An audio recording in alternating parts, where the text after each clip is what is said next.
Iran had promised harsh revenge, but not given the time frame.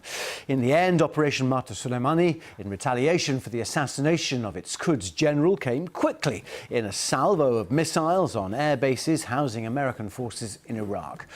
Missiles launched from inside Iran struck two air bases in Erbil and Al-Assad, just west of Baghdad.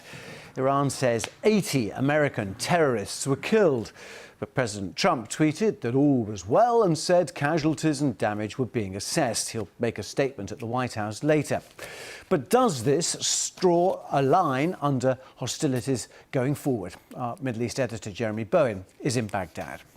Iran had been threatening severe retaliation, and the missiles were fired just after midnight. The Iranians seem to be trying to calibrate their response to satisfy fury at home and not to provoke President Trump into a particularly destructive military retaliation. The Iranian Foreign Minister, Javad Zarif, said in a tweet, that's the battleground for this diplomacy at the moment, that Iran's actions were rooted in international law, in Article 51 of the UN Charter, which deals with a state's right to self-defense. He seemed in that tweet to be trying to draw a line under retaliation. But then quite a different message came from Ayatollah Khamenei, Iran's supreme leader. He was speaking in Qom, a holy city in Iran, and he seemed to suggest that the night's attacks were not enough.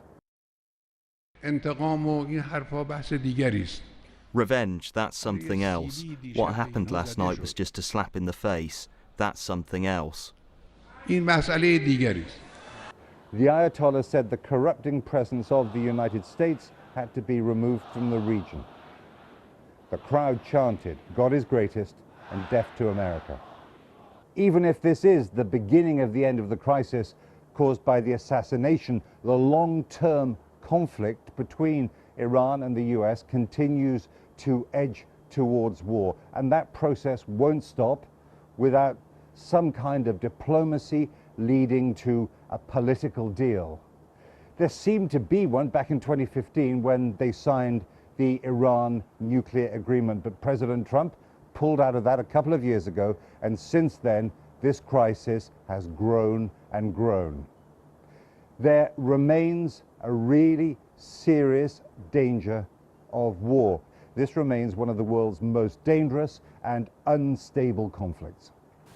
Jeremy Bowen, our Middle East editor, speaking to us from Baghdad. Well, in the past few hours, Iran's supreme leader, Ayatollah Ali Khamenei, has demanded, as we heard, the United States leave the Middle East. He had this to say about the attack itself. Revenge, that's something else. What happened last night was just a slap in the face. That's something else.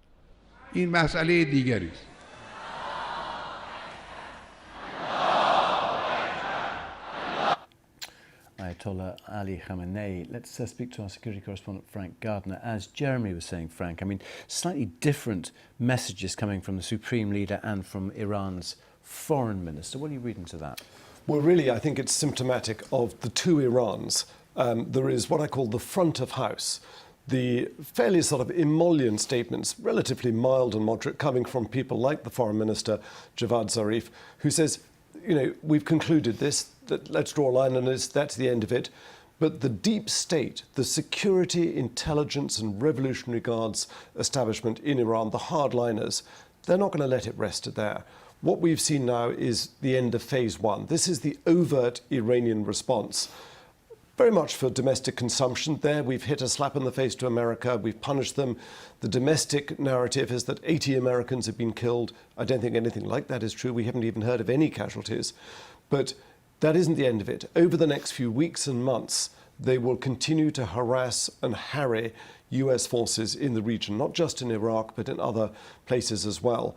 And the aim being to drive the US out of the wider Middle East, but particularly out of Iraq and Syria, clearing a way for a swathe of Iranian-dominated territory all the way from the Afghan border to the Mediterranean coast. What's striking there, in the immediate aftermath, President Trump's tweet, pretty neutral, really. I mean, things seemed okay. You know, he's going to speak in a few hours' time. It's as if both sides are trying to keep a lid on this. I mean, is that your sense as well? I mean, is there any suggestion that America could have been tipped off about this? There's no suggestion, but I think it's perfectly possible. I mean, it is extraordinary that 22 ballistic missiles, and these are powerful missiles, accurate as well, could be aimed directly at two bases housing coalition and, US and other forces, and yet there's not a single casualty reported. It's extraordinary.